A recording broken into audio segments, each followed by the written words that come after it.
Game week 15 is upon us. Just a couple of matches last night. Let's talk about Arsenal first of all, because God, I'm lucky. I tell you, I haven't had a lot. I don't think I've had a lot of luck with points, so to speak, but I've had a lot of luck with injuries and transfer decisions, because I was all set to get Raya in. When I sold Watkins for Darwin, the intention was that was going to free up the money to get Raya in. And what happened last night? 4-3 to Arsenal. Won it at the death, but the defence obviously conceding 3 goals. I looked and Arsenal were the best side for XGC, or expected goals conceded at set plays, and they still are, only 2.1.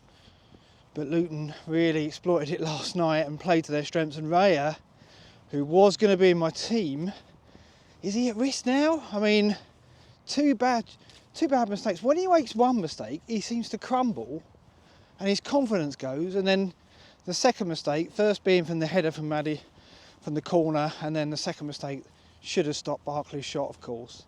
Just 2 clean sheets in 7 now for Arsenal. I was all for the double up, but now I'm kind of, with the fixtures they've got to come as well in the short term, going to stay off that. In attack, Jesus' big return, but I don't think he's a major FPL asset.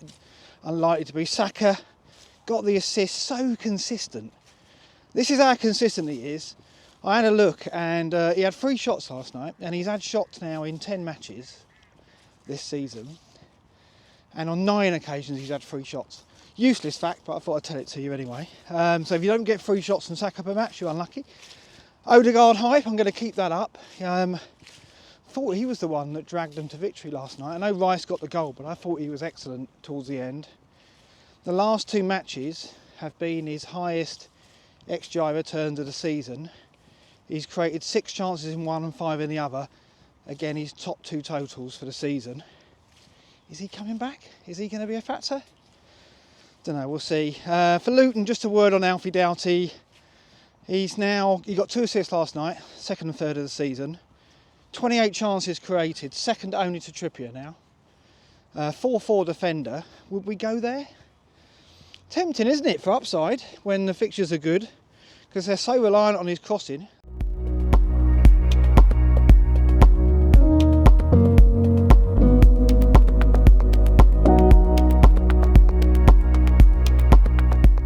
Let's move to Wolves, Burnley. Not too much to talk about there. Hwang with another goal. He's 8th for the season. He's now only blanked 4 times in 12 starts. You know, I think it's 5 returns in his last 7. He's been pretty consistent. Not in a lot of teams, just not really getting our attention. I think when Neto is back low, for me, I think we've got to have another look then, because he's gone up to 5-7 overnight.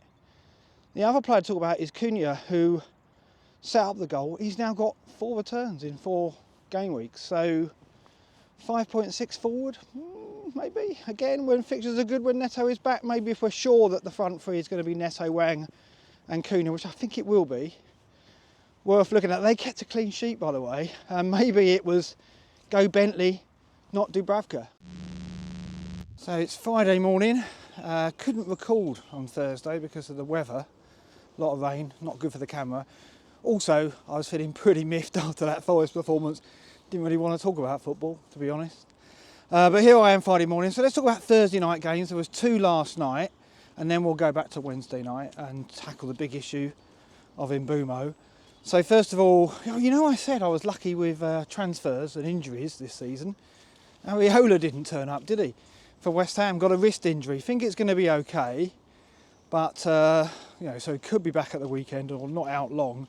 Even so, a blow as had Areola and Turner in goal, and I got away with it because I moved to Dubravka with my transfer before this, and of course no one knew Areola was injured, so lucky again there. But Dubravka didn't return. I took 3 Newcastle defenders to Goodison, Lascelles and Trippier as well. and yeah, they just looked tired again, didn't they? But it was errors that cost them. Trippier himself responsible probably for 2 of the goals, and yeah, Everton just overrun them in the last quarter. Dwight McNeil broke my heart again. It was him who got the first goal. He got the goal, the winner at Forest, so it's his consecutive goals now for him. Not sure I like him, to be honest. Off my Christmas card list. He celebrated in front of the Forest fans when he got the winner there, and they asked him specifically, why did you celebrate in front of the Forest fans? And his answer was, because I enjoy my football. Yeah, why did you celebrate in front of the Forest fans? Yeah, that's not an answer, is it? So yeah, I've gone right off him after he scored again last night. Elsewhere in that game, Calvert-Lewin had, I think, 6 shots, 1.77 XG, but didn't register. Not going to be a factor in our seasons unless he proves that he's over the injuries. Of course, he missed the Forest game. And not too much of note from Newcastle's attack. Gordon had 3 shots, 1 chance created. Didn't really show up and was vilified throughout by the Everton fans, as you would expect. And they came out with another injury, although Lascelles, one of my players, only a dead leg and should be okay for the weekend.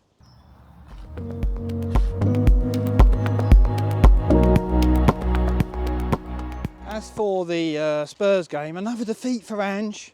Keeps playing his football, lots of pitter-patter football around the box, but not breaking down a typical West Ham away performance.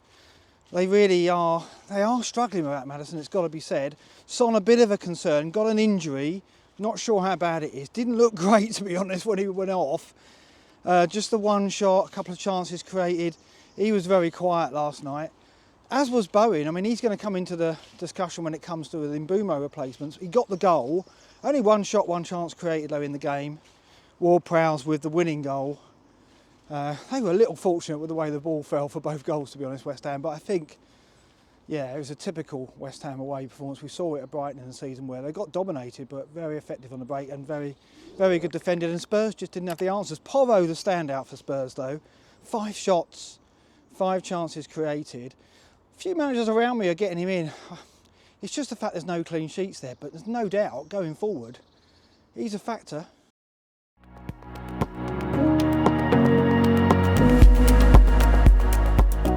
Let's talk about Wednesday then. Both the captain candidates blanked. Salah with the 3 points at Sheffield United. Foderingham denied him point blank though. Could have scored, of course. He had 4 shots. So he was a factor.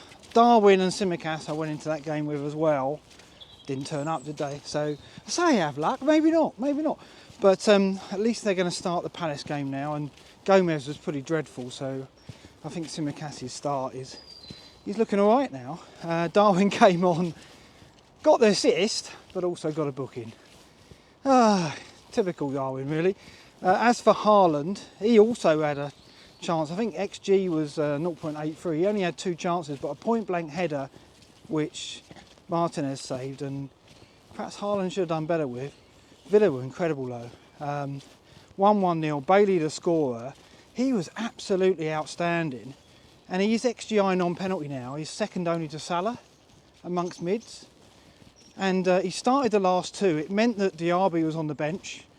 Diaby came on and only got the last 5. Cash was also on the bench with Konsa at right back. Do I think Konsa and Bailey are first choice now? Yes, I do. I think if you're holding Cash and Diaby, I think it's a sell.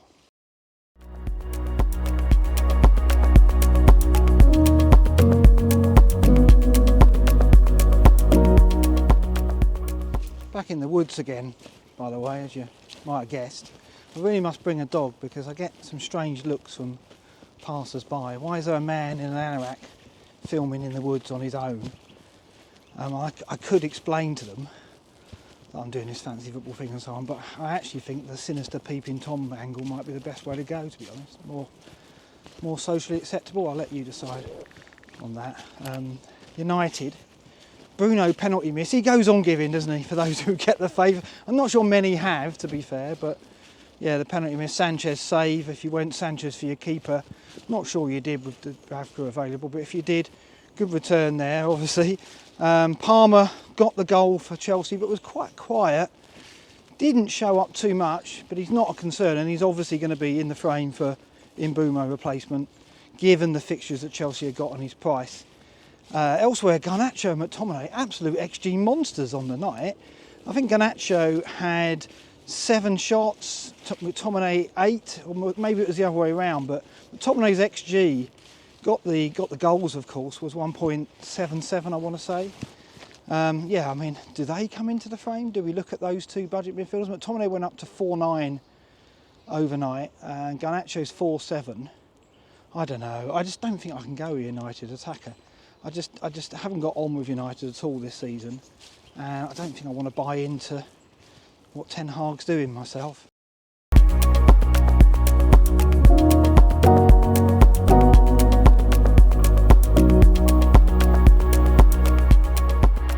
Elsewhere on Wednesday, there was I've got to talk about the Fulham game, haven't I? Jimenez turned up with a brace, Iwobi with a brace. Iwobi another one, maybe a differential for your Mbeumo replacement. Fulham on form, scoring goals, there's no doubt.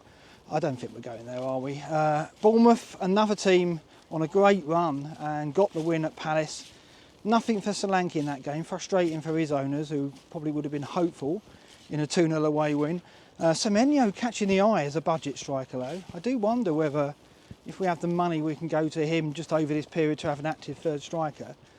The other game was Brentford-Brighton, or Brighton-Brentford, and the key incident from that game was the Mbeumo injury, and we're going to touch on the replacements to get for him in a minute. He got the penalty, it's an ankle twist, going to be out for several weeks, and then of course he's got AFCON, so I think, yeah, we've got to go shopping, haven't we?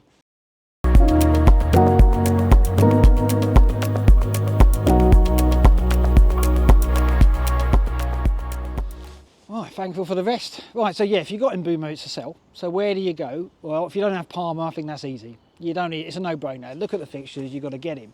If you don't have Palmer, I think my favourite option's Gordon. I would go Gordon if I could do it without a hit, but I can't because I've got 3 Newcastle now with Dubravka. Maybe that wasn't a wise move. So I'd have to sell the sells. I know he's got a knot, but I think he's going to be okay, and I think he's a hold because I don't think Botman's back yet, as I said earlier. So I can't go to Gordon in one move, so I didn't go there. Gordon would be my second choice then. Then Bowen, I think 7.6 is expensive. Fixtures are a mixed bag, and he didn't look amazing in terms of data last night, but he did look good when on the ball. You got Wang as well against Forest. I just couldn't bring myself to go Wang low. I can't have a player in that game which could lead to Cooper getting the sack. Just couldn't. I know I said I wouldn't let Forest affect me this season, but that's a step too far. He is good, but he's on 4 bookings and he goes to the Asia Cup. So you've got to worry about potential suspension, and also he's another player along with Son and Salah you'd have to get rid of in a few weeks. So for me, I think that counts against him. Sterling, another one on 4 bookings, so be wary there, and his data's not good. And he didn't play well at Old Trafford, so I think he's out for me. Who else is there? Checking notes. How does he remember all this? He's got his phone with him. Foden, yes, Foden. Game week 18's the problem there, isn't it? Again, you've got to be able to navigate that if you're going to go Foden. And then what we're getting down to? Check those again. Matoma, not for me. Rotation with Brighton. Garnacho, McTominay, no. So where's he going? What's Mark doing with Mbeumo? I did sell him last night to avoid the drop, which didn't come, but probably will come tonight. And I went Bailey. Yeah, Maverick, I know, yeah, I know what you're thinking. You're thinking, what an idiot. No, yeah, you probably are. Rotation risk is there, of course. I think he's first choice now over Diaby. I think he starts against Arsenal. Zinchenko, he's going to be a nightmare for Zinchenko. He's not had a great season, looks suspect. And they haven't got anyone else they can play there, I don't believe. So I think Arsenal are going to be challenged by Bailey in particular. And I think he's a bargain. I think I've got to do something different. I'm getting a little bit bored, I've got to admit. Tiny reds, tiny greens, not going anywhere. I've got to be different. Bailey for me, the data is amazing. The eye test is amazing. And I think he's first choice. So that's where I'm going. We'll see if I've broken my season. But 37 points this week. Little green arrow up to 80k. Got to be happy with that. Particularly when I look at what has got 29 points. I don't want to go there. In case he gives up, I don't want to taunt him too much. I don't want him giving up, do I? So, yeah, he's 3 point something million, but he'll be all right. He'll be all right. So game week 16 coming up. I'll try and do one of these over the weekend then. I don't know where I'll be. I'll probably go out and about somewhere different for that. Although I do love it here. But yeah, like and subscribe. Hope you enjoyed that. Thanks for watching, listening, and see you next time.